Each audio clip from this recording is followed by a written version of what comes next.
예, 감사합니다. 땡큐. 자, 어제 여러분 설날이었습니다. 오늘도 지금 설날 연휴로 여러분이 이제 지내고 있는데요. 우리 설날하면 사실 이제 음력 1월 1일, 뭐 영어로는 차이니즈 뉴 이어라고 그러는데, 뭐 저도 찾아보니까 차이니즈 뉴 이어를 이렇게 명절로 지내는 나라를 보니까 이제 한국, 중국, 그 다음에 이제 베트남, 그 다음에 몽골, 요 정도더라고요. 그래서 동남아 쪽이나 요 정도고 나머지는 일본도 심지어는 이게 뭐죠? 차이니즈 뉴 이어, 음력 설날을 지내지 않습니다. 아예 메이지 유신 이후로 그들은 아예 구정을 버리고 아예 그냥 신정으로 세고 있죠. 그래서 우리나라, 중국, 뭐 베트남, 몽골 요 정도인 것 같아요. 설날이 되면 보통 이제 흩어졌던, 사실 중국이 아까 말씀하신 것처럼 춘절이라고 그래가지고 모든 가족들이 다 고향으로 돌아가잖아요. 그래서 우리 한국도 마찬가지로 이 설날이 되면 가족들이, 흩어졌던 가족들이 모여서 명절 음식을 나누면서 즐거운 시간을 보냅니다. 우리 특별히 설날에는 우리 떡국을 먹죠. 우리 한국에서는 떡국 먹고 또 세배도 드리고 아이들이 신나잖아요. 세뱃돈 받는 날이니까. 그리고 이제 다 식사를 마치면은 이제 성묘를 가죠. 한국에서는. 저도 어렸을 때 성묘 이렇게 갔던 기억이 나거든요. 뭐 저희들은 이민자이다 보니까 미국에서 살다 보니 이렇게 뭐 한국처럼 그렇게 명절 분위기는 많이 나진 않습니다. 그러나 이제 뭐 저희들도 미국 명절을 따르죠. 땡스기빙이라든가 성탄절이라든가 이렇게 우리가 그렇지만 그래도 우리가 이렇게 설날이나 되면, 추석이나 이렇게 설날이 되면 저희들이 어렸을 때 한국을 떠나기 전에 명절을 보냈던 그 기억들, 추억들이 많이 생각이 납니다. 특별히 이제 가족, 친지들이 모여서 같이 명절 음식도 나누고 즐거운 시간도 나누고 이렇게 했던 기억이 많이 나는데요. 오늘 읽은 창세기에도 보면 우리 형제들이 모이는 만남의 대화의 장면을 우리가 볼 수가 있는데요. 우리가 잘 알다시피 요셉과 그 형제들의 이야기가 오늘 읽은 본문의 말씀입니다. 이 이야기 속에서 요셉이 눈물을 흘리거든요. 여기 제가 그린 겁니다. 예, AI로 그린 겁니다. 요즘은 AI가 아주 똑똑해가지고 그림을 잘 그려줘요. 그래서 세상에 하나밖에 없는 그림입니다. 어쨌든 눈물을 흘리는 요셉의 모습을 볼 수가 있는데요. 이 대화 속에서 요셉이 흘린 그 눈물의 의미가 무엇인가? 오늘 그것을 생각하면서 이 땅에서 살아가는 우리 그리스도인들이 어떤 사명을 가지고 저 눈물의 의미를 되새기면서 살아야 되는가? 그런 은혜를 나누는 시간을 가지려고 합니다. 오늘 본문의 말씀은 요셉의 아버지는 야곱이죠. 오늘날의 야곱의 아버지 이스라엘을 새롭게 이름을 얻었는데, 그 이스라엘이 야곱이 소천한 후에 이제 나머지 형제들, 12아들이 있었잖아요. 형제들끼리 모여서 나눈 대화가 오늘 말씀입니다. 야곱은 요셉이 처음에 이제 어땠어요? 형들의 모함 때문에 사랑하는 아들이었잖아요. 그래서 특별히 채색옷도 일부러 요셉에게만 줬잖아요. 그렇게 사랑받던 아들이 그 형들의 모함으로 죽은 줄 알았죠. 그 채색옷에다가 짐승의 피를 묻혀가지고 죽었다고 이렇게 거짓말했잖아요. 근데 사실은 그 이집트로 노예로 팔려간. 그래서 그 이후로 이 야곱이 아들 요셉이 죽은 줄 알았는데 흉년이 들면서 이 이집트의 총리가 되었다는 소식을 다른 아들들로부터 들었어요. 이게 좀 믿기 어려운 그 소식을 들은 거죠. 근데 이제 이 바로의 그 마차가 온 것을 보고 이제 그 사실을 믿게 되었죠. 그리고 나서 이제 흉년이 계속 이어졌기 때문에 모든 가족들이 70여 명이나 되는 가족들이 이제 저희들처럼 한국에서 미국으로 이주한 것처럼 이집트로, 그 당시에 대국이었던 이집트로 이주를 합니다. 모든 가족들이. 그러니까 이제 뭐 이주민의 삶을 살게 되는데, 거기서 이제 사랑하는 아들 요셉을 만나게 되고, 이제 뭐 근데 아들이 이제 총리가 됐으니까 제2인자가 된 거죠. 이집트에서. 아들이 그렇게 힘을 얻은 총리가 되었으니 이제 그곳에서 머물러서 이제 살게 됩니다. 근데 이제 야곱이 요셉을 만나고 나서 몇 년을 더 살게 되냐면 17년을 같이 살게 돼요. 그리고 나서 147세에 이제 소천을 하게 됩니다. 그리고 나서 아버지 야곱이 죽게 되자 요셉의 형제들은 걱정을 하기 시작했어요. 왜 그러냐면 형들이 과거에 자기 동생 요셉에게 행한 그 악행이 있기 때문에 그것으로 인해서 혹시라도 요셉이 자기들에게 복수를 하지 않을까, 이런 염려가 있었던 거죠. 그러니까 아버지가 살아 계실 동안에는 그래도 뭔가 이렇게 아버지가 계시니까, 그러나 여전히 그 형들은 그런 불안한 마음으로 살아왔던 것을 오늘 대화 속에서 알 수가 있습니다. 오늘 말씀해 보니까 50장 17절에 이제 특별히 이 형들이 요셉에게 찾아와서 아버지의 말을 빌어서 용서를 구하는 표현이거든요. 17절이 너희는 이같이 요셉에게 이르라. 이 얘기는 지금 아버지 바로 야곱이 했던 말을 이미 돌아가셨지만 아버지가 살아계실 때 그 형제들에게, 요셉의 형들에게 말을 전한 거죠. 너희는 이같이 요셉에게 이르라 하면서 아버지의 말을 형들이 이제 요셉에게 전하는 거예요. 내 형들이 내게 악을 행했을지라도, 아버지가 요셉에게 하는 말이죠. 이제 바라건대 그들의 허물과 죄를 용서하라 하셨나니, 아버지께서 이렇게 말씀하셨다, 살아계실 때. 그러니까 용서를 이제 구하는 거죠. 형들이. 그래서 당신의 아버지의 하나님의 종들인 우리 죄를 이제 용서하소서 하며 요셉이 그들이 그에게 하는 말을 들을 때 울었다. 이렇게 성경이 50장 17절에 기록되어 있습니다. 자, 요셉이 형들의 그 말을 들었을 때 눈물을 흘렸어요. 울었어요. 그 울음, 그 요셉이 흘린 그 눈물의 의미가 무엇일까? 우리가 생각해 볼 때 한 세 가지로 생각할 수가 있습니다. 첫 번째는 뭐냐면 요셉의 그 눈물은 바로 아버지였던 야곱의 그 사랑의 마음을 느꼈기 때문에 흐르는 눈물이었다. 우리는 이렇게 생각할 수가 있어요. 아버지가 비록 돌아가셨지만 돌아가시기 전에 형제들에게, 그 형들에게 남긴 그 의미, 아버지의 마음은 무엇입니까? 너희들이, 나는 가지만 너희들이, 형제들이 우애를 가지고 서로 행복하게 지내기를 바라는 아버지의 마음이죠. 그래서 요셉에게 바로 그 말을 남긴 거예요. 형들을 용서하라, 요셉아. 요셉은 그 아버지의 마음을 느꼈을 때 눈물을 흘렸습니다. 아버지의 그 마음. 요셉이 여러분 이집트의 종살이로 노예로 팔려갔을 때 얼마나 기구합니까? 그 삶이. 아버지로부터 그렇게 사랑을 받고, 어머니는 동생 베냐민 알 때 이제 소천했잖아요, 먼저. 어머니를 일찍 사별을 했죠. 그러나 아버지가 나를 특별히 사랑해 줬어요. 그런 사랑받던 요셉이 전혀 알지도 못하는 그 이집트 땅으로 팔려갔어요. 어린 나이에. 얼마나 그 인생이 기구합니까? 그러면서도 그 기구한 삶을 살면서 얼마나 어머니 아버지가 그리웠겠어요, 여러분. 어린 나이니까.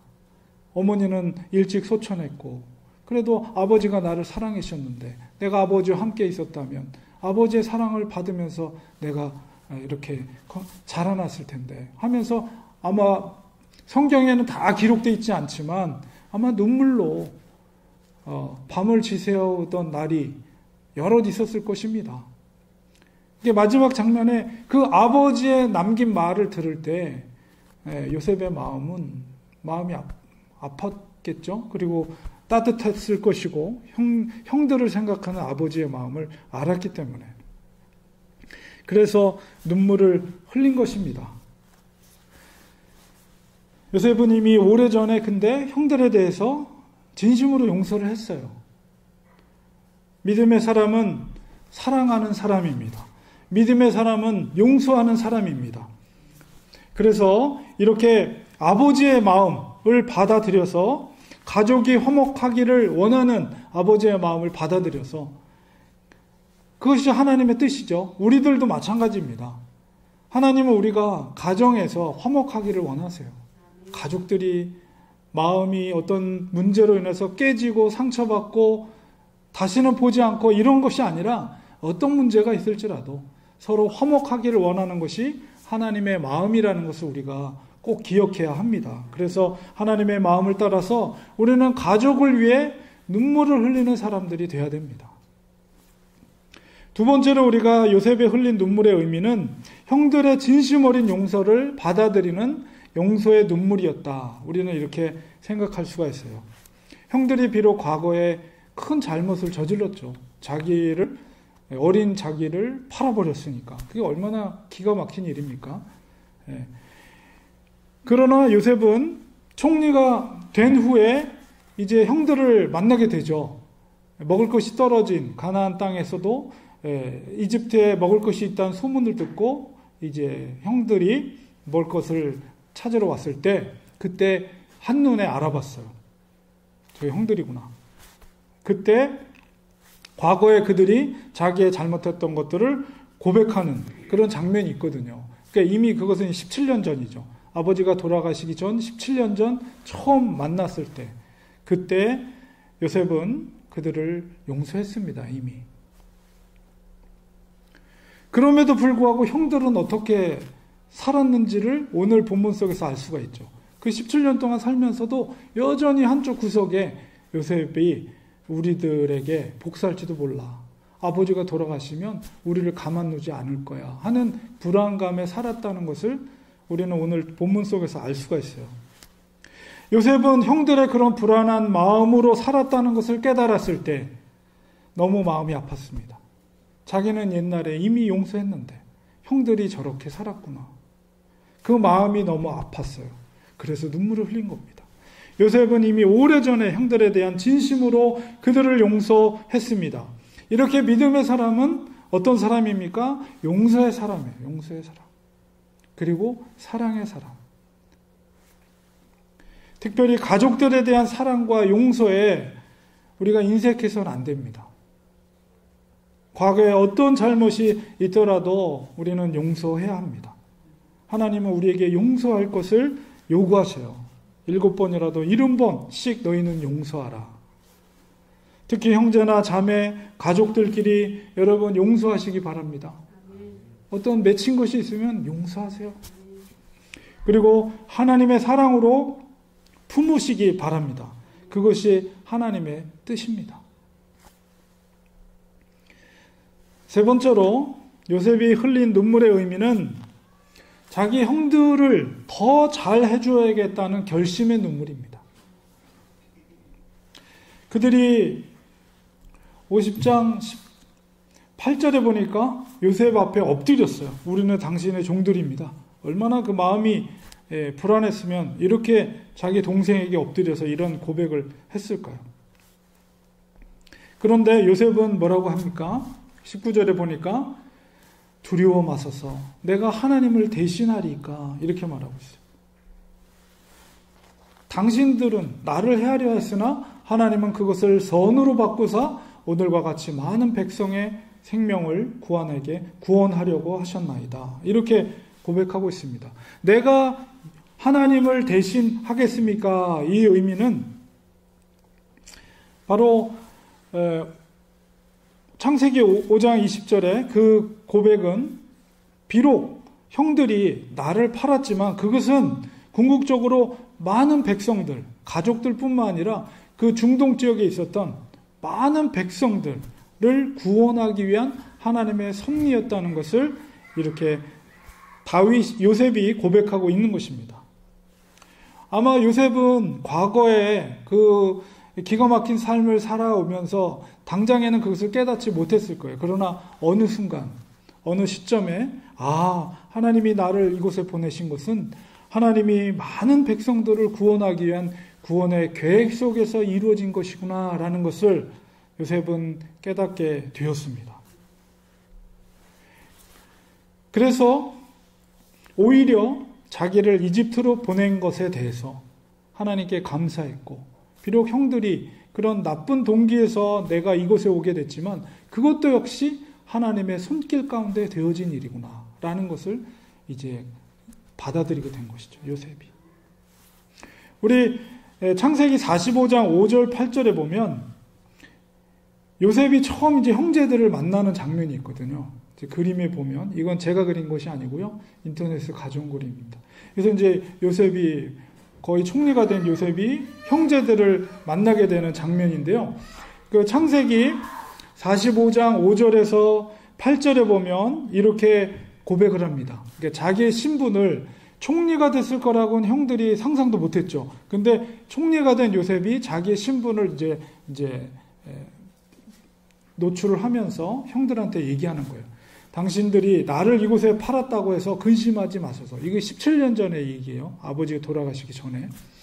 한탄하지 마소서. 하나님이 생명을 구원하시려고 나를 당신들보다 먼저 보내셨나이다. 이 땅에 2년 동안 흉년이 들였지만 아직 5년은 밭갈이도 못하고 추수도 못할지라. 하나님이 큰 구원으로 당신들의 생명을 보존하고 당신들의 후손을 세상에 두시려고 나를 당신들보다 먼저 보내셨나니 그런즉 나를 이리로 보낸 이는 당신들이 아니요 하나님이시라. 하나님이 나를 바로에게 아버지로 삼으시고 그 온 집의 주로 삼으심에 애굽 온 땅의 통치자로 삼으셨나이다. 이게 자기의 신분을 이렇게 공개하면서 바로 자기의 형들에게 요셉이 했던 말입니다. 바로 창세기 50장 오늘 읽었던 21절에 다시 형들에게 간곡한 말로 위로를 하였다, 이렇게 성경은 기록하고 있어요. 이 간곡한 말이라는 것은 자기 형들에게 이제 복수할 것이라는 어리석은 생각은 이제 더 이상 하지 말라는 그런 부탁이면서 오히려 형들을 선대하고 형들의 조카들인, 자녀들인 조카들도 자기가 돌보겠다는 그런 약속의 말입니다. 요셉의 눈물로 형제들과 그 자녀들에게까지 더욱 선대하겠다는 약속의 눈물입니다. 여러분이 만약에 형통한다면 특별히 다른 이웃들보다도 먼저 여러분의 형제들과 자매들을, 어려운 형제 자매가 있다면 그분들을 돌보시기 바랍니다. 하나님은 우리들이 복의 통로가 되길 원하십니다. 우리가 하나님의 자녀로 복을 받았다면 그 복을 흐르게 해야 돼요. 하나님의 나라는 나누면 나눌수록 풍성해집니다. 그게 하나님의 원리고요. 하나님의 나라의 원리입니다. 그것이 또한 하나님의 기뻐하신 뜻입니다. 이 시대는 정말 눈물이 메마른 시대입니다. 예수님께서도 눈물을 흘리셨습니다. 그 눈물의 의미는 바로 영혼들에 대한 긍휼의 마음이에요. 우리도 주님을 닮아서 그런 긍휼의 마음을 가져야 합니다. 요셉이 형들을 향해 흘렸던 눈물도 역시 긍휼의 마음입니다. 비록 과거에 자기에게 악행을 저지른 형들이지만 그 죄책감과 불안 속에 살아온 그들을 향해 요셉은 오히려 긍휼히 여기는 마음을 가졌어요. 그리고 그들을 용서해 줬습니다.